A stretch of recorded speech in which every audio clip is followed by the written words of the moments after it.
सागर की बिटिया को न्याय दिलाने पूर्व गृह मंत्री भूपेंद्र सिंह के खिलाफ सुप्रीम कोर्ट में याचिका दायर।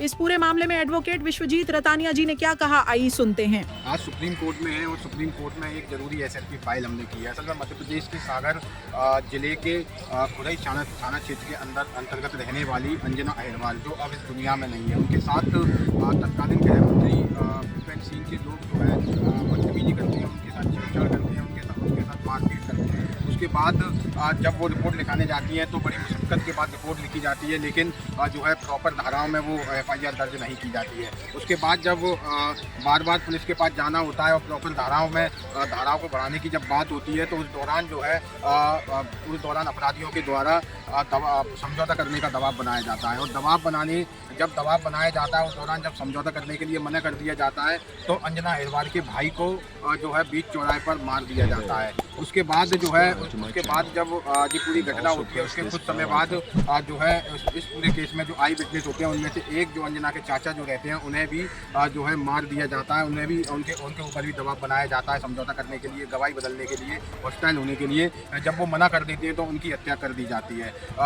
उसके बाद जब उनके अंजना के चाचा का जब सबको पोस्टमार्टम के बाद उनके गांव लेकर जाया जाता है, तो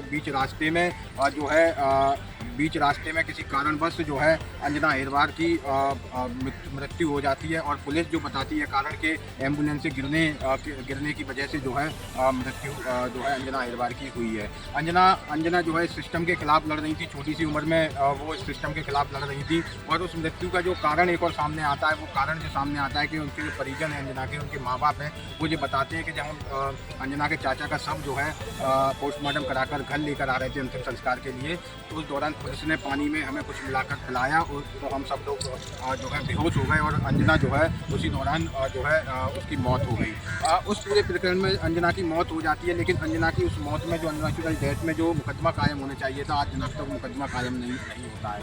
वो दलित समाज की बेटी जो अपने न्याय के लिए भटकती रही, अंततः उसने अपने प्राण गंवा दिए। उसे जो है सिस्टम ने जो है मार दिया। उसे जो है मिली भगत से, चाहे वो शासन हो, चाहे प्रशासन हो, पुलिस हो, मध्य प्रदेश के नेता हो, उनकी मिली भगत से उसे अपनी जान गंवाना पड़ती है। उसका परिवार जो है परिवार में उसके भाई, उसके चाचा को अपनी जान गंवाना पड़ती है, लेकिन आज तक जो है इतने सालों में उसे न्याय नहीं मिल पाता है। आज हम सुप्रीम कोर्ट में उस अंजना को न्याय दिलाने के लिए जो है एसएलपी दाखिल किए और हमने यहाँ जो है माननीय उच्चतम न्यायालय से मांग की है कि जो अननेचुरल जो डेथ में जो मुकदमा कायम होना चाहिए था, वो आज तक कायम नहीं हुआ है। उसमें जो है मुकदमा कायम किया जाए और जो है अंजना अहिरवार को निष्पक्ष जो है उसे न्याय जो है सुनिश्चित किया जाए। और इसी के साथ ही जो लोकल इन्वेस्टिगेशन मध्य प्रदेश में चल रही है, उस इन्वेस्टिगेशन को भी मध्य प्रदेश से शिफ्ट किया जाए, ताकि किसी भी प्रकार की इन्वेस्टिगेशन को जो है बदला ना जा सके, किसी भी प्रकार की इन्वेस्टिगेशन जो है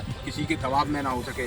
इन मांगों को लेकर जो है इन प्रेयर को लेकर हम माननीय उच्चतम न्यायालय में आए हैं और हमने पूरी उम्मीद है कि माननीय न्यायालय के माध्यम से जो दलित समाज की बेटी है, मध्य प्रदेश की निवासी है, वो उसे न्याय मिलेगा, अंजना को न्याय मिलेगा और अंजना के परिवार वालों को न्याय मिलेगा। अंजना के भाई जिसे बीच सड़क पर समझौता करने के लिए, दबाव बनाने के लिए मार दिया जाता है, हत्या कर दी जाती है और उसके चाचा की हत्या कर दी जाती है समझौता करने के लिए, और धीरे धीरे उसके परिवार पर अंकुश कस लिया जाता है, दबाव बनाया जाता है समझौता करने के लिए। उस परिवार को न्याय मिलेगा, उम्मीद है हमें। और अंतिम समय तक अंजना को न्याय दिलाने के लिए जो हमारा संघ SC/ST वेलफेयर एसोसिएशन है, एडवोकेट एसोसिएशन है, उसके माध्यम से हम जो है लड़ते रहेंगे और अंजना को न्याय जब तक नहीं मिल जाता तब तक हम इसी प्रकार आवाज़ उठाते रहेंगे।